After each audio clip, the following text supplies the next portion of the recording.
Thank you, sir. I'm going to first talk about the fact that we have an open investigation. It's in its third day. One of the pieces of the investigation will include the motive for this horrific act, and a lot of questions have been asked about the suspect's employment status. We're going to look at that to see if it had anything to do with the horrific acts and the events that he perpetrated. However, that's part of the ongoing investigation. However, I will tell you, he was not terminated, and he was not in the process of being terminated. So hopefully we're going to put that piece of this to rest, and then I can move forward with our timeline, or as best as I can reconstruct the timeline at this moment. Remember what I always say, more information will be coming, so some information that I may give today may be different or slightly different tomorrow, or I may have additional information tomorrow. But this is what we know as of this moment.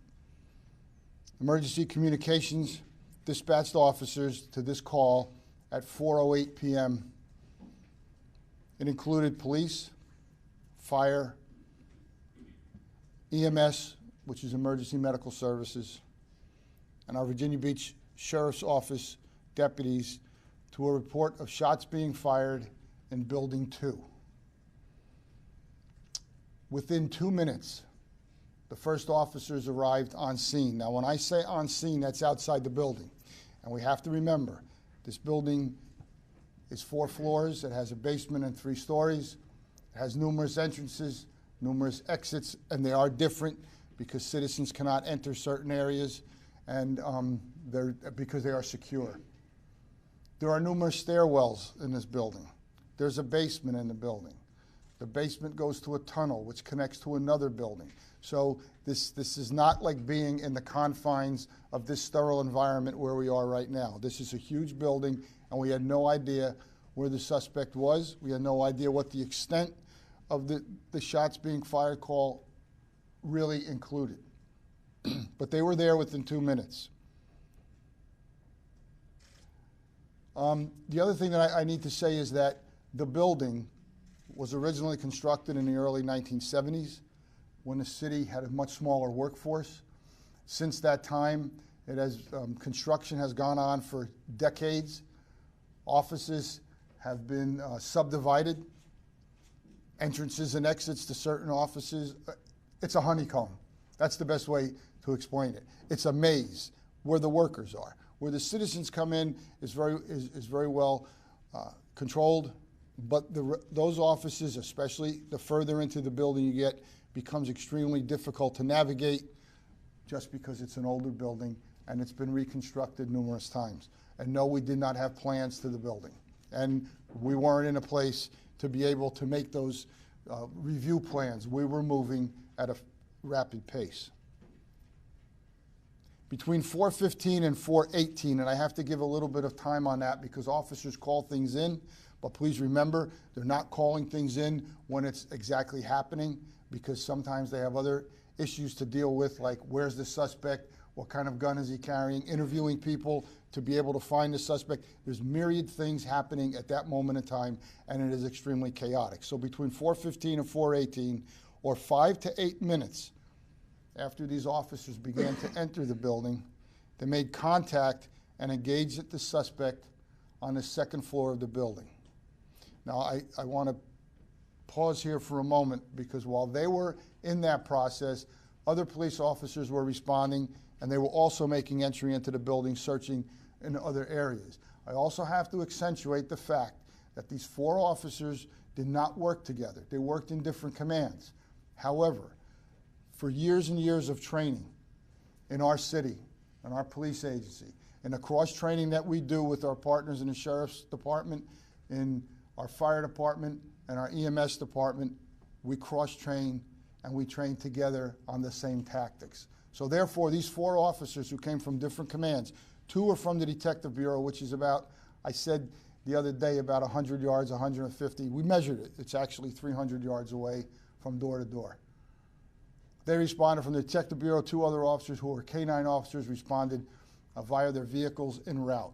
So they came from different commands, yet they formed a rapid entry team and they entered the building. They found the suspect on the second floor and immediately engaged in a gun battle. I've been asked on a couple of occasions how long. I can't tell you how many minutes shots were being fired. I could tell you that in the police world, anything more than 3 to 5 shots is a long gun battle. That's what was happening. I could tell you that, although I do not have the exact number of rounds that the perpetrator fired, it was well into the double digits. The suspect was firing, he was moving. Remember, we had numerous office spaces, and the office spaces were connected, and then you would go into another space and it's not connected. Remember, doors were closed and were locked because individuals who were still on that floor were sheltering in place and doing exactly what everyone in the country is trained to do on an active shooter case. That's another sidebar, folks. We now have to train across America on active shooter cases. They were returning fire, and at one point, the suspect was firing through the door and through the wall at the officers, and then the firing stopped. They realized he was a distance from them. He was in another office. They realized the need to enter that office so that he would not then escape and perpetrate more violence on that second floor. So they had to figure a way to breach the door in a tactically safe and sound way. That's not an easy decision to make. There's an individual on the other side of the door. He has a gun. He just shot one of your officers. That officer was wounded at about 4:19 during the exchange of gunfire. Now we have to breach the door. They had to come up with a plan to do that. They did. They did not hear any gunfire inside that particular office. They eventually breached the door. And when they breached the door, suspect was then alive and was taken into custody, and first aid was immediately rendered to him. Has to be noted, while these original officers were doing this, the rest of the building was being secured. Remember, we always tactically respond to the thought of numerous suspects. So other officers were going through the building and basically assisting our employees in getting out of the building in a safe and secure manner. While our officers were engaged in this, we're removing individuals who were wounded, moving individuals who were injured. Fire and EMS personnel were on scene. We reacted in what we call a tactical rescue